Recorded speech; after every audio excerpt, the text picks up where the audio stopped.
Well, it's been at least 3 months since I did the last one, but yep, ladies and gentlemen, welcome to my next Criterion Blu-ray collection update.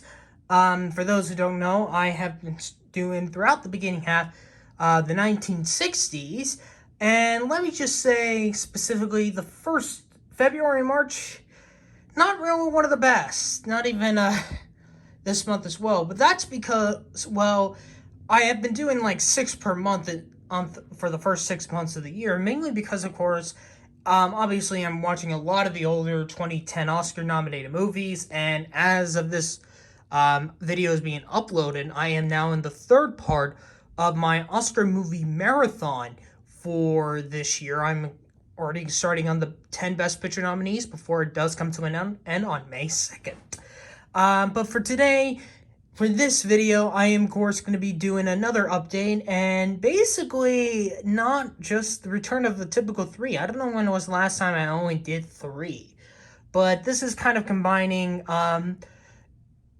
with basically the one best from each of these past 3 months. February, March, and this month of April. So, mainly I'm going through the 60s films that were nominated for Oscars before I go to other 60s movies that could have been potentially would have been Oscar nominated, but I still got at least 2 months, and a lot more releases have been coming out this year, especially some first-time watches for me recently. But I will get these started, but arted up of the month when I saw them. If there is one country, I would say that I have a lot of them from the Criterion collection, is France. And this is, of course, the first one for this video, which is Spy number 960. You can't, there we go. You barely stand from 1960. The Truth, or as is called in its original title, Vérité. This is a court drama about this woman who is basically accused of killing her lover while also attempting suicide. I know that just already started a big bang, but that's basically what this movie is. And this basically is a court drama about this woman. You kind of get to understand through many witnesses of who she is as a person, how her life was, how her relationship status was, with a battle throughout the entirety of the courtroom, fighting from all the lawyers and the main judges, and of course with the agreeing with the jury, while she always has some suicidal thoughts around this time. Now, of course, this movie was directed by Henry George Clouzot, and this was actually nominated for Best International Film back the following year. I don't think I know any other movies that I've seen from him at the moment. No, I don't. I think there might be others in the collection, but yeah, this was nominated for Best International, didn't win the prize, but I really did enjoy this film, and actually, I actually saw that, and you can actually see this movie through YouTube. Found this on YouTube as an upload, not YouTube with free ads, but legit on YouTube itself. So I highly recommend, for those who are appropriate to watch this. I believe this is, I don't think they don't review the ratings. I think that's just for future films, decades. But definitely I recommend this for those who do enjoy court movies, like The Trial of the Chicago 7. If like a different court movie that is from another country, this is a definitely great watch. Nothing really big too fancy about the booklet here. It just shows like the cast, and then you have the essay. But one thing notable about this is the star of the film, Brigitte Bardot, really had a very personal connection with this movie, and she had a bit of a tough decision with rival between her and director Henry George Clouzot. So yeah, not really one of the best productions. That's what it said throughout the essay, and it really is kind of, I can understand why this movie really meant personal to him. But luckily, I think, jeez, I'm not really familiar with my searching here. I should have done this. And yeah, she is still doing well. She is 87 years old today, so she really managed to survive throughout. Although she's been through many divorces, but but she is still living, so great for her. And at least this movie really did feel personal to her, but I am glad that she is alive today. Horror time! Yes, that is right. We got a horror movie here, or more specifically, a psychological horror like The Silence of the Lambs that doesn't have any jump scares or something like that, but it is kind of scary. And this is Spy Number 667 from 1966 by John Frankenheimer. Seconds. This is a very intense film that was the third installment of what is to be his trilogy. Not like a series or specifically that all connect like the three colors, but it's kind of like that. I know one of them that I didn't really finish it, was The Martian Candidate, if I'm not mistaken. That was the Martian Candidate from 1962, which is in the collection. I think I didn't finish 20 minutes left or so.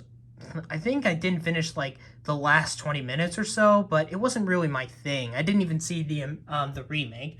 And the other one is 7 Days in May, which I'm not sure if this is in the collection or not, but I'm not really highly positive on this. I think I first discovered this film specifically through, on the collection, was specifically through Lee Unkrich's Closet Picks. You know, the Pixar veteran who directed Toy Story 3 and Coco. He did a Criterion Closet, and he has gotten some of the films that I already have in the collection, like the Three Colors trilogy, Punch Drunk Love, all that jazz, and this film in particular. I know there are some like Bicycle Thieves and The Graduate. I know The Graduate. I will be watching it soon, and I really want to watch that.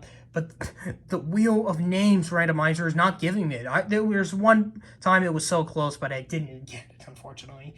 As for my thoughts, it does also features really intense of how it goes of switching different body, like going into a rebirth style. You have John Randolph as the older person we introduced, and then Rock Hudson, who comes back after a long hiatus, probably some trouble with Hollywood executives, and comes back and do this massive role in this psychological horror, and he's really great in it here as well. The movie actually was an Oscar-nominated movie. Of course, a lot of times the Academy doesn't really take well to horror movies, but this one it did, as it did got in for Best Cinematography for James Wan Ho. So, and the film was also considered up for the Palme d'Or at the Cannes Film Festival. It didn't win it, but it was up in competition for that. So at least this movie did got recognized for its look, and I can understand why. But the story is really unique of this body switching. It got me a lot of vibes of Scanners a bit, but the difference is you're scanning through bodies instead of being rebirthed through other bodies. So that's what I feel like about this movie. It's definitely a great horror one. Not that scary, but it is still intense as it is. And finally, for this episode of this Blu-ray update, and for her, I can walk! Yes, that is right.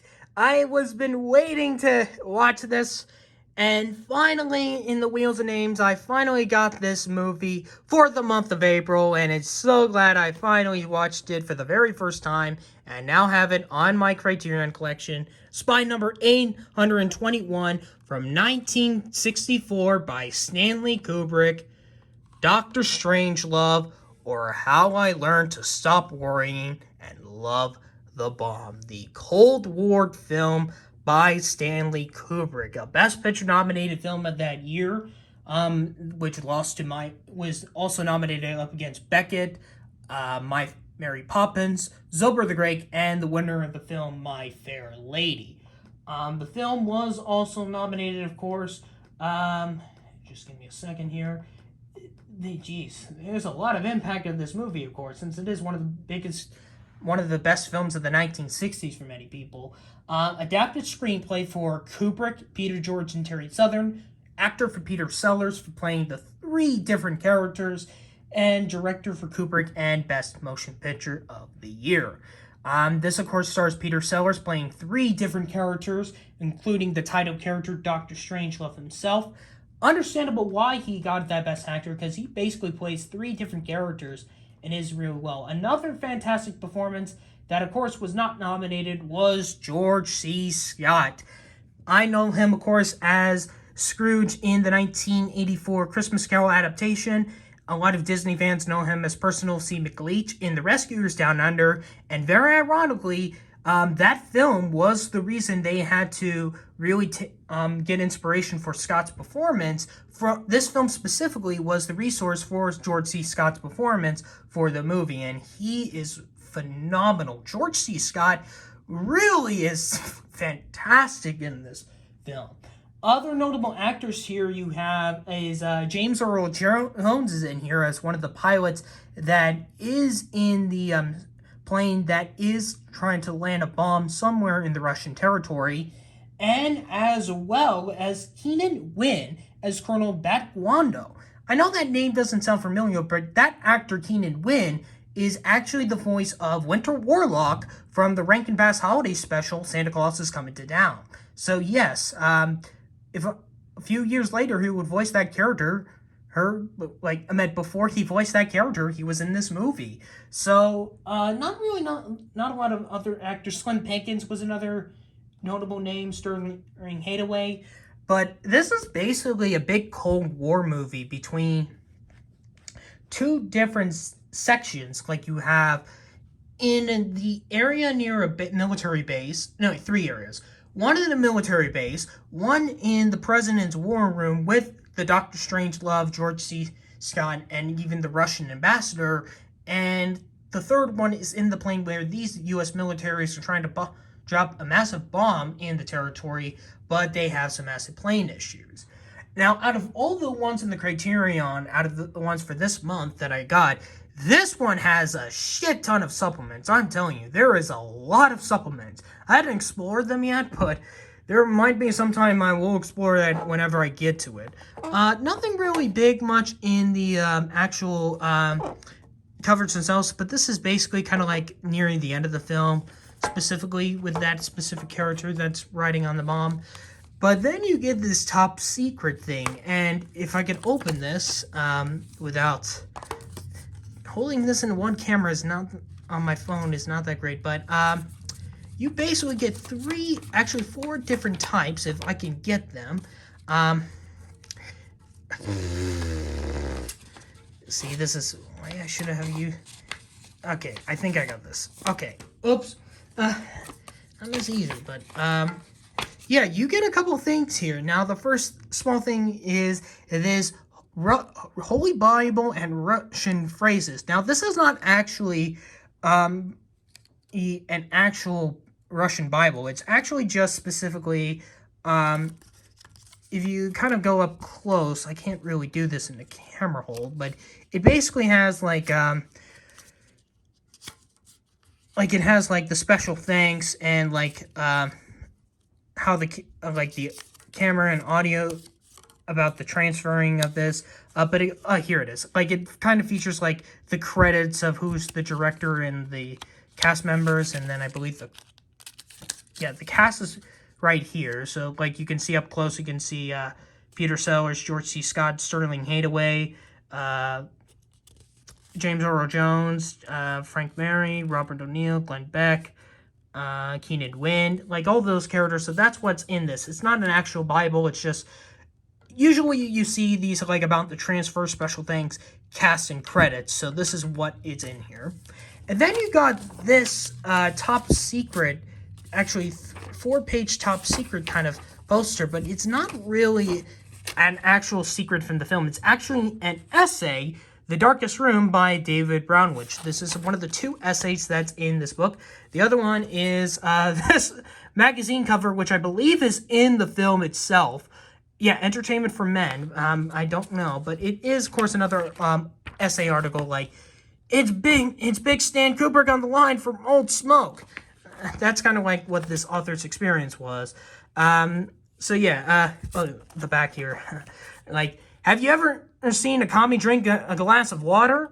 Vodka, that's what they drink, isn't it? Never water. Or no account will a commie ever drink water, and not without good reason. Water is the source of all life.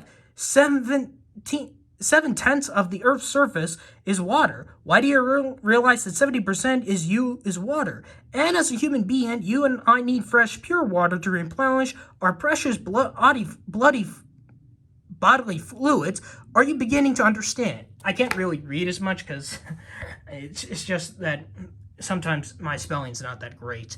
But yeah, that's what you basically get. I was thinking that this was actually a top secret replica from the movie, but nope, that's not it. So out of the three, I think this definitely holds the top contender as the best of the three. Yeah, as you can see, I have the other two Blu-rays kind of stacked behind him, so because obviously this is one of those slip ones. So yeah, but this is definitely a big, massive one, and I'm very glad I saw this movie, and very glad I now have it on Blu-ray. I know there's also the 4K version that came out, but 4K is overrated, as I probably stated in a previous video. And that's basically going to do it for this video. I know this one's a bit shorter than usual because there's really not much to talk about here. But hopefully next month we are going to get some movies out, but probably won't be out until maybe in the beginning of June, because I have 2 from May that will be on my wish list, as well as 2 from June. And as of this recording, hopefully maybe 2, 3, or 4 for the month of July, but it really depends on my thoughts. So at the moment, thank you guys for watching. Stick around for hopefully more Blu-ray updates to come. Hopefully some of past year's Oscar-nominated movies. And with that said, hope you guys have a great weekend.